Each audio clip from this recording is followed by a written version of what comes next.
¡Hola! El mundo de las especias es súper grande. Tenemos el pimentón y la pimienta negra que utilizamos todos los días y tenemos esas mezclas de especias que normalmente son las protagonistas en muchos platos, como puede ser el curry en polvo o el garam masala. Pero si exploramos un poquito más allá vamos a encontrar especias un poco más avanzadas que van a desbloquear nuevos perfiles de sabor para nuestro paladar y que van a hacer que esos platos que hacemos normalmente pues suban un poquito un escalón.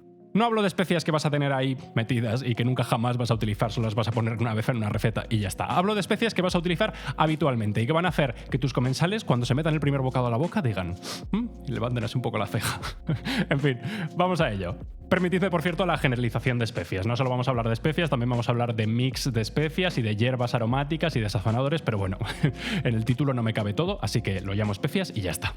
Venga, vamos a ello. Vamos con la primera, el sumac. Es una de las especias más relevantes de Oriente Medio y se obtiene de una planta con el mismo nombre. Y tiene un sabor muy alimonado, súper cítrico, de estas cosas que te pones en la boca e inmediatamente empiezas a salivar como un loco. Es algo así como si cogieras zumo de limón y lo hicieses polvo. Es un poquito dulce, pero también, principalmente es ácido y es por eso que se puede utilizar en cualquier plato en el que utilizarías ralladura de limón, va a quedar bien. A mí me encanta en ensaladas, en alguna vinagreta, pero sobre todo también queda genial para finalizar igual unas verduras asadas o, increíble ya, con una carne asada o guisada, así como muy enriquecida, como suele ser el cordero, que es la carne que se suele utilizar más en Oriente Medio, pues un poquito de sumac encima va a romper en medio de toda esa melosidad y esa grasa y va a quedar fantasía. En España, por cierto, creo que la gente le llama zumaque, pero es que a mí me parece un nombre feísimo. O sea, mola muchísimo más sumac, zumaque. Es que suena fatal. Así que, sumac.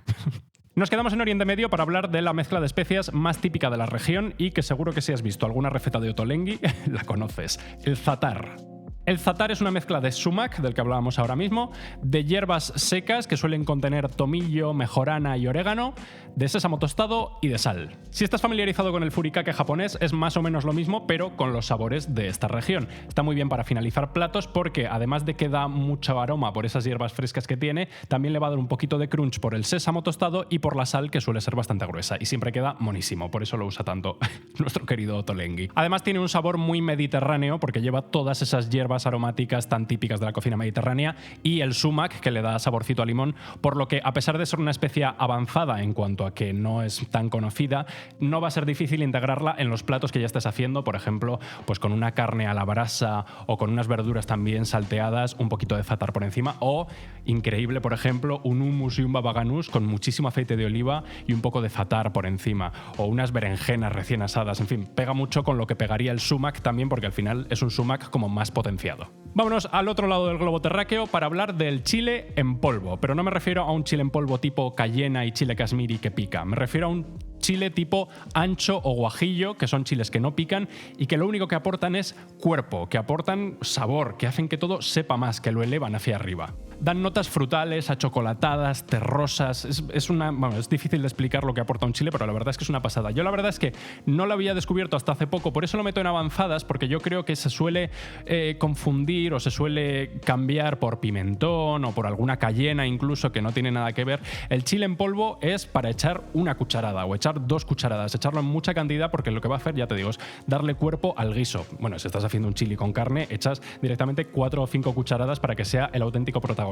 Pero en un guiso normal y corriente, como hay gente que por ejemplo le echa chocolate, pues le puedes echar una cucharada de chile en polvo y solo lo va a mejorar. Damos otra vuelta al globo terráqueo y nos vamos a la India para hablar del fenogreco, aunque digo la India, pero se utiliza en todos los países de alrededor, en Oriente Medio y en el norte de África también, así que realmente, bueno, por toda esta zona. Es muy probable que, aunque este nombre te suene a chino, fenogreco, ya lo hayas probado, porque está en el 95% de los curries en polvo y es que en cuanto lo pruebes vas a decir, o sea que esto es a lo que huele el curry, porque es que los curries huelen a fenogreco. A mí me encanta tenerlo por separado, en grano, porque por sí solo es una especia maravillosa y ya no solo integrada con el resto de especias de un curry en polvo, que ya tenemos cúrcuma, tenemos chile kashmiri, tenemos pimienta, tenemos incluso garam masala. El fenogreco solo tiene notas dulces, tiene notas como a sirope de arce un poco, es dulce, también un poco de regaliz, un poco, bueno, en fin, es como tiene un sabor muy suyo, muy concreto y queda de maravilla, por ejemplo, salteado con unas verduras.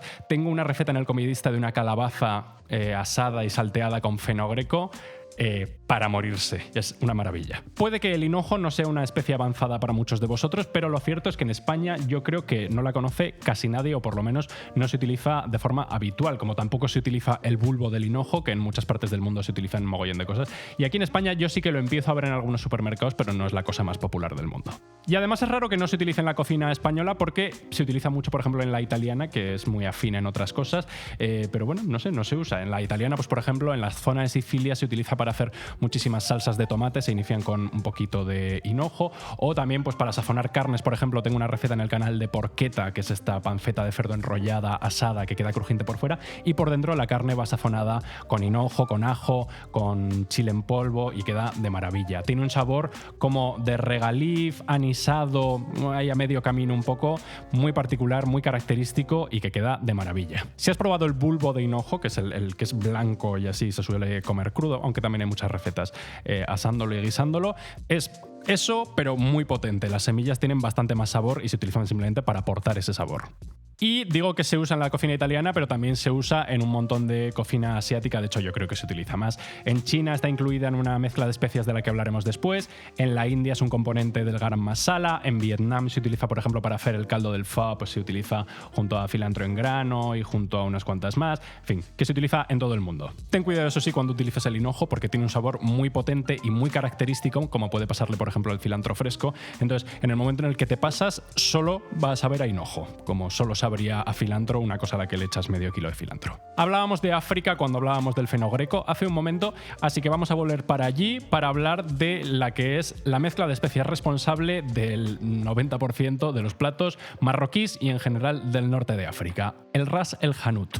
Como pasa con todas las mezclas de especias, cada casa tiene la suya, así que es difícil decir exactamente los ingredientes. Pero bueno, suele llevar cilantro, comino, pimentón, jengibre, cúrcuma. Algunas incluyen directamente curry en polvo y por lo tanto lleva pues garam masala y fenogreco del que hablábamos antes. Algunas llevan canela, en fin. Lo importante es que es un pedazo de mezcla de sabor que ya os digo que es responsable de ese sabor a Marruecos que hay cuando, yo que sé, abres un tajín recién hecho y te viene todo ese vapor, olor a verduras, a cuscús, a ras el hanout. Es ese olor y ese aroma que tienes metido en la nariz en este momento, pues eso es el ras el hanout.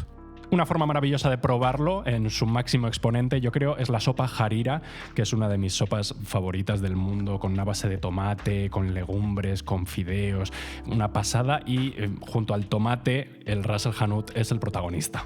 A poco que lleves vistos 4 o 5 vídeos de mi canal, seguramente me habrás escuchado mencionar a la pimienta sichuanesa, porque yo creo que he hecho un poco mi misión de vida, que todo el mundo pruebe en algún momento de su vida la pimienta sichuanesa. La pimienta sichuanesa se llama pimienta, pero poco tiene que ver con las pimientas que hayas probado hasta ahora. Su sabor principal es cítrico, no tan alimonado como el sumac, pero bueno, sí que es alimonado, y picar no pica absolutamente nada. Lo que sí que hace, en vez de picar, y es lo que lo hace un ingrediente tan especial, te duerme la lengua y los labios cuando la pruebas, y es una sensación única. Igual esto así de primeras al escucharlo dices, a ver, no sé yo si quiero comer algo que me duerme la lengua, pero bueno, no es nada. Tiene como un componente que lo que hace es que pues te hace como un cosquilleo en la lengua y en los labios que pues recuerda un poco a que se te estuviera durmiendo. Eso en chino de hecho tiene un nombre que se llama mala, que es como picante entumecedor, y se considera una parte fundamental de la cocina china, en concreto de la cocina sichuanesa.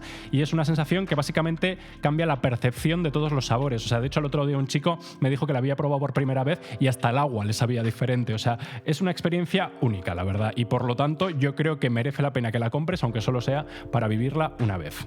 Por supuesto, va de maravilla con cualquier plato sichuanés, porque su nombre, pues, obviamente, tiene algo que ver en ese asunto, pero también con cualquier plato picante e intenso, un poquito de pimienta sichuanesa para el sofrito o directamente molida por encima para finalizarlo, de maravilla. Sin irnos de China, y sin irnos, de hecho, de la pimienta sichuanesa, vamos a hablar de la mezcla de especias más popular de China, que incluye la pimienta sichuanesa y 4 más, que se llama 5 especias chinas. Tiene un nombre bastante explicativo, la verdad.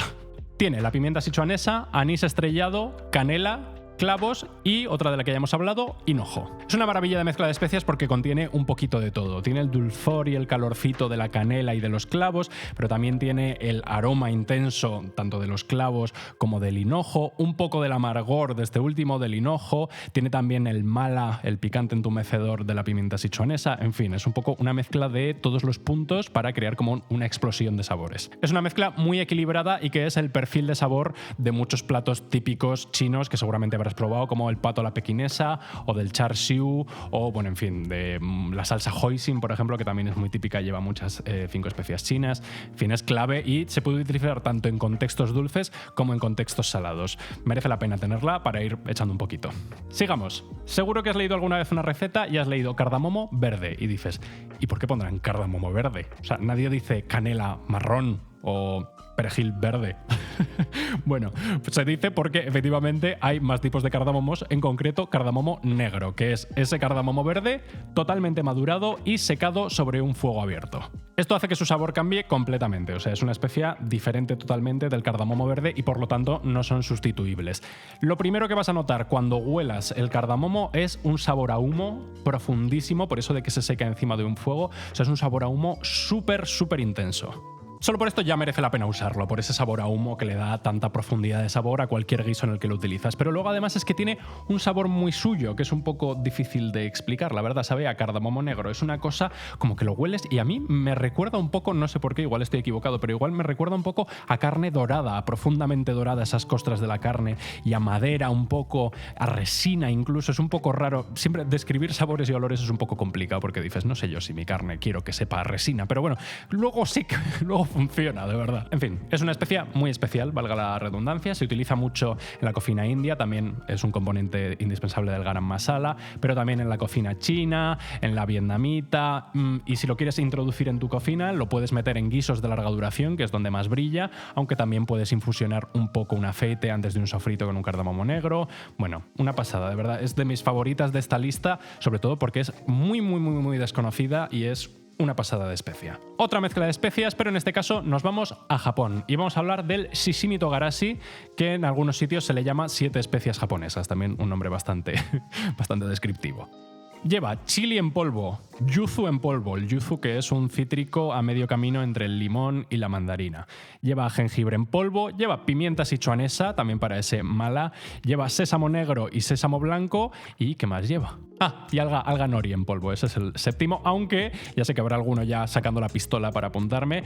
Como hemos dicho, las mezclas de especias son muy variadas y en cada casa la harán de una forma. Y es concreto en el caso del Shishimi Togarashi es algo muy regional y hay algunos ingredientes que cambian. Pero bueno, más o menos estos 7. Lo que tienes que saber del Shishimi Togarashi es que pica bastante y que es muy umami, como puede ser el furikake. Digamos que esto sería como un furikake picante y que se suele utilizar principalmente para finalizar platos. Para mí, si voy a finalizar cualquier plato con chiles, normalmente voy a utilizar el Shishimi Togarashi porque tiene un picante bastante pronunciado, luego tiene ese componente umami que siempre queda bien, la verdad, o sea, es que los japoneses son los reyes del umami y entonces obviamente sus condimentos están bien cargaditos, queda muy mono porque tiene normalmente sésamo blanco y negro y va a darle un look bonito y además aporta un poquito de crunch, así que nada, Shishimi Togarashi para finalizar platos, maravilla. Volvemos a la India, que ya sabemos que son los reyes de las especias básicamente, y vamos a hablar de uno que estoy casi seguro que no lo has escuchado. Vamos, y si lo has escuchado, eres un buen friki de la cocina. Se llama Amkur y es mango verde deshidratado al sol y triturado, hecho polvo, vamos. Y el resultado es un polvo extremadamente ácido, o sea, muy ácido, pero ojo, una acidez muy agradable, que recuerda un poco como a estos caramelos ácidos que no puedes parar de chupar, que son súper adictivos. Pues eso, un polvo extremadamente ácido, casi ácido cítrico natural, con un toquecito dulce muy agradable y obviamente con un pelín de sabor a mango, porque al final es mango triturado, pero no sabe principalmente a mango porque al final no es un mango madurado, es un mango verde. Lo importante es que es un cítrico y una acidez muy agradables. Se utiliza mucho para finalizar curries, para finalizar salsas, guisos, que nos va a dar ese toque de acidez extra que pues, normalmente aportamos en forma de vinagre blanco o en forma de un chorrito de zumo de limón. Ya sabéis que la acidez, siempre lo digo, es como ese toque que normalmente pues, no tenemos en muchos de nuestros platos y que va a hacer que lleguen al siguiente nivel. Cuando vas a un restaurante y dices, ¿qué es ese que me sé yo que tiene este plato que no entiendo? Seguramente es algo de acidez en forma, por ejemplo, en este caso, de ankur. Pero bueno, no solo se utiliza en platos salados, en guisos y demás, también se puede utilizar en chutneys o mermeladas para darle un poquito de acidez, puedes utilizarlo en marinados o bueno, puedes meterlos yo creo en cualquier sitio en el que se utilice zumo de limón, puedes meter ankur y va a funcionar perfectamente. Vamos, que te compres una bolsa y lo empieces a utilizar, pues eso, al final de un guisito, un poquito de ankur, no tiene por qué ser indio y para adelante, va a quedar... ¡mua! Y llegamos a la última de nuestras 12 especias avanzadas y vamos a terminar con una que no es una especia, es una hierba, pero bueno, ¿yo qué le hago? Las hojas de curry. Y algunos estaréis diciendo, pero digo, vamos a ver, ¿no acabamos de decir hace un momento que el curry es una mezcla de especias y no sale de una planta como el sumac? Pues sí, lo hemos dicho, pero bueno, el curry en polvo y las hojas de curry tienen en común el nombre, que alguien decidió ponerles el mismo nombre por alguna razón, pero son cosas diferentes. El punto de partida para que entendamos las hojas de curry son las hojas de laurel. Ambas comparten que tienen ese sabor amarguito un poco y ese sabor que eleva el resto de sabores y se suele utilizar como base en guisos. Pero luego las hojas de curry van un poquito más allá, tienen un sabor también a eucalipto anaranjado un pelín y también ese componente un poco más terroso y con un poco más de cuerpo que puede tener la pimienta negra, la canela, el comino, esas especias calentitas. Como el laurel se pueden utilizar frescas y secas, aunque la verdad es que en España es casi imposible, yo nunca las he visto frescas, la verdad. La diferencia con el laurel, aparte de esos sabores extras de eucalipto y de naranja y demás, es que estas se dejan en el guiso y se comen, porque son mucho más pequeñitas, se suelen poner más. En el caso de que sean guisadas, pues estarán blanditas y son como golpes de sabor guays, y también se pueden hacer como fritas y entonces quedan crujientitas, súper ricas. Y nada, estas son las nuevas 12 especias que tienes que tener en tu armario. Siento haberte metido 12 especias más en una cocina donde no cabe ninguna, a mí también me pasa, ya no me caben en los armarios, pero bueno, estas por lo menos ya te he dado formas de utilizarlas para que no estén ahí muertas de asco y las tires dentro de 5 años diciendo en qué momento hice caso a Diego Doal y me compré esta especia. Estas las vas a utilizar, lo prometo. Si habéis llegado hasta aquí, os dejo mi Patreon en la descripción por si queréis echarle un ojo para apoyarme mes a mes a que siga haciendo estos vídeos. Y nada, eso es todo. Chao, adiós.